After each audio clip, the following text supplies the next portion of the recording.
selama 7 menit untuk sinkron. 3. Dilarang keras melakukan serangan personal, hinaan atau ucapan yang tidak sopan. Semua pendapat harus disampaikan dengan bahasa yang baik, logis dan berdasarkan.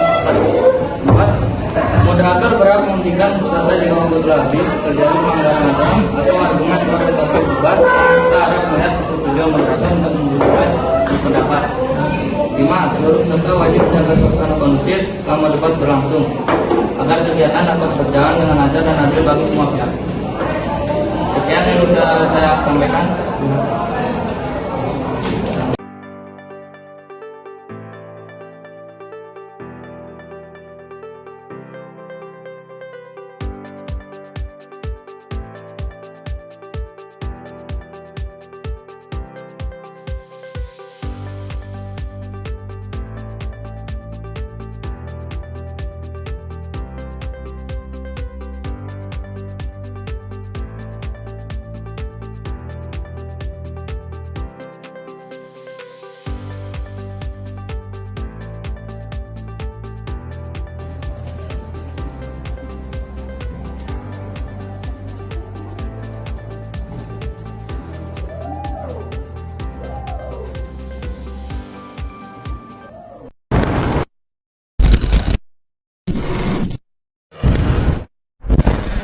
Kita membuat pembelajaran tidak efektif.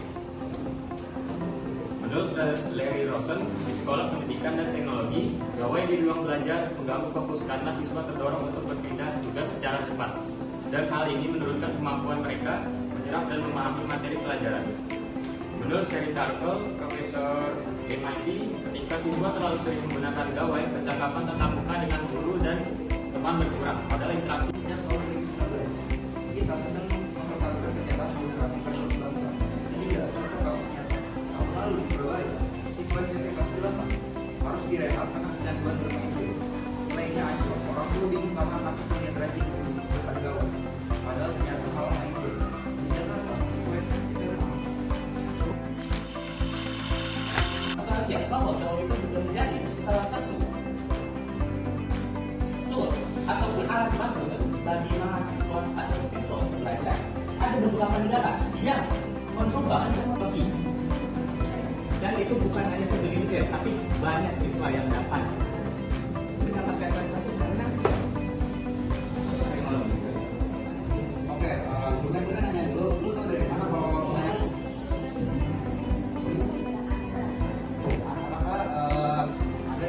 kalau banyak siswa yang keluar negeri? Kita harus membedakan antara adaptasi yang diperlukan dan adopsi yang melebihkan. Tidak semua yang sesuai zaman itu baik, apalagi di lingkungan pendidikan. Misalnya, polusi adalah hasil perkembangan zaman, tapi kita tidak beradaptasi dengan hidupnya. Kita melawannya, kalau harus menjadi tempat untuk mengajar fokus saatnya istirahat. Ini membuat mereka bermalas-malasan, melainkan kurangi pengawasan, literasi digital, atau kebiasaan belajar yang baik. Banyak contoh sebaliknya, ada yang memanfaatkan gawai untuk belajar bahasa asing, menulis, atau mengembangkan keterampilan baru. Pertanyaan bahwa gawai membuat remaja malas berpikir kurang tepat, karena gawai tidak memiliki kemampuan untuk menentukan berat suara. Dia adalah alat netral yang dapat memberikan dampak positif atau dampak negatif tergantung bagaimanapun yang digunakan. Jika seorang remaja memilih menggunakan gawai kemampuannya berat terus-menerus, itu bukan karena gawainya membuat tulisan, bukan karena gawainya membuat tulisan dapat.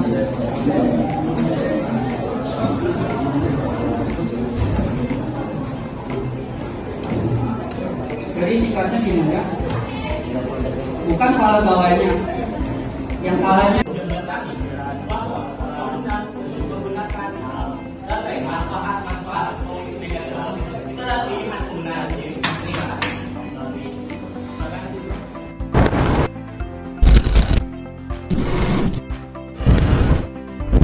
Di pedesaan contohnya orang mana saja yang sudah dapat HIV kan?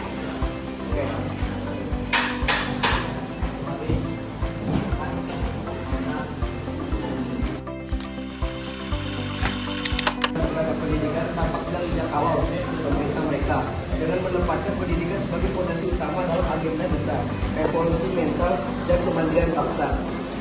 Awal mula terciptanya sekolah rakyat dalam upaya pemerataan pendidikan di Indonesia. Dengan proyek ini membuktikan bahwa pendidikan berkualitas tidak hanya tumbuh. Kualitas tidak hanya soal masuk sekolah. Kualitas bergantung pada itu sarana prasarana keamanan sekaligus belajar. Fakta bahwa wilayah termasuk Papua tidak memiliki fasilitas dan tenaga pendidik yang memadai menunjukkan kualitas memang masih merata. Peningkatan kualifikasi akademik, perbaikan kesejahteraan guru melalui tunjangan dan insentif serta pengembangan. Platform kolaborasi guru seperti MGMP dan KKG. Pemerintah juga mendorong pemanfaatan teknologi dalam pengajaran dan asesmen untuk menciptakan pelajaran yang dinamis. Banyak sekali daerah yang di dalam itu di pesisir maupun di tengah hutan. Itulah mengapa bantuan dari pemerintah atau dana BOS sesuai dengan Permendikbud nomor 63 tahun 2023 tentang pendidikan teknis atau Juknis BOS reguler SD, SMA, SMA dan SMA tahun 2025. Maju lagi, bisa lebih kuat lagi sehingga SDM yang dihasilkan, generasi yang dihasilkan itu bisa berbuah, bisa berbuah baik bagi kita di negara Indonesia gitu. Dan mencoba untuk meningkatkan kualitas pendidikan yang ada di Papua, tapi yang hasil Indonesia malah dikecam sebagai negara yang pelanggar HAM oleh dunia internasional. Saya akan menyinggung kasus OPM kembali yang ada di Papua. 12 sekolah dibakar menurut detik.com yang enggan mengajar di daerah Papua. Kenapa? Karena banyak sekali ancaman internal dari maupun. Terima kasih. Tidak tersebar, padahal pemerintah sudah menyediakan fasilitas darurat. Saya memperjelas pada Undang-Undang Republik Indonesia Nomor 20 Tahun 2003 tentang Sistem Pendidikan Nasional Bab 4 Bagian ketiga Pasal 8 menyampaikan bahwa masyarakat itu berhak berperan sebagai pelaksanaan dan pemerataan pendidikan tersebut. Nah, sementara pemerintah ini sudah memprovide dalam perencanaan ini. Bukankah kalian yang sebagai masyarakat sendiri yang harusnya merefleksi dan menganalisa mengapa pemerataan ini tidak terlaksana dengan benar? Ada sekolah yang menggunakan dana BOS untuk kebutuhan administrasi atau hal-hal non prioritas. Sedangkan perbaikan fasilitas belajar tidak tersentuh. Dalam kasus di lapangan, guru-guru justru bisa dibilang tidak sejahtera. Banyak guru yang tidak mendapatkan gaji yang cukup untuk memenuhi kebutuhan hidup. Jika guru tidak sejahtera dalam mengajar, bagaimana nasib murid-muridnya?